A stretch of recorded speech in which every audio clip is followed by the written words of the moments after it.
AfterParty. I'm Danielle. And I'm Anna. And this is AfterParty Answers. Danielle thinks that's hilarious for some reason.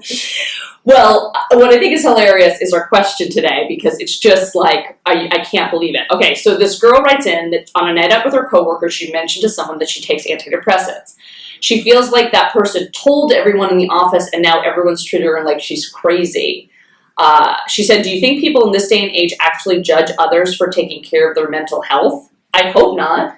And certainly not if they work at AfterParty, where taking medication is almost a prerequisite. Well, and not just here. I mean, I don't know where she lives, but, you know, in LA, I don't know anyone who's not on an antidepressant. Do you? I know a few people, and they're tremendously depressed. Yeah. I mean, yeah. I know people who are doing it like, oh, I'm going to do it clean. Or yeah, or like, it's going to ruin my creativity or whatever it is. Yeah, you know, ironically, I find most people to be crazy. And so I don't know who's on antidepressants and who isn't, but like, I don't know that it actually, maybe it doesn't even do anything. Maybe it's just psychosomatic, but I feel like it does something for me. And relevantly to this question, I do feel a stigma. I know I am so much more comfortable talking about like having been a cocaine addict. Well, because that's sexy. And there's nothing sexy about suffering from depression and getting treated for it. But Tracy Chabala did do a story about 10 stigmas that people have against mental health and misconceptions like that, like depression's a choice. Oh yeah, it's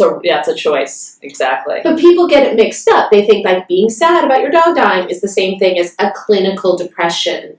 Yeah, and it's like, oh, just pull yourself up off your bootstraps. It's like, you know what? The reason why we're depressed as a generation is because our parents denied their own mental illness and, like, abused us. That's what I'm going to say about that. Yeah, I mean, it's not fact, but I agree with you. Yeah. You know, but people think it's like that Abraham Lincoln quote, like, everybody makes up their mind to be as, like, happy as they want to be. That was my Abraham Lincoln imitation. I didn't know you said that. I love Lincoln. Oh, yeah. I love Lincoln. But, you know, it's not. Yes, I understand perspective. I understand that recovery in the 12 steps is all about changing your perspective. But if it's a chemical, clinical situation. Yeah, and I have to say that I don't think they're related. If you have alcoholism or addiction and you're taking an antidepressant, it's probably because those two are related in some way. You're probably self-medicating. Yeah. So, you know, I mean, I'm personally not at all ashamed about my mental illness. I mean, my illness doesn't come out except in drawing my blinds and eating like bowls of popcorn back to back while I watch, you know, of course, Law and Order. Thank you.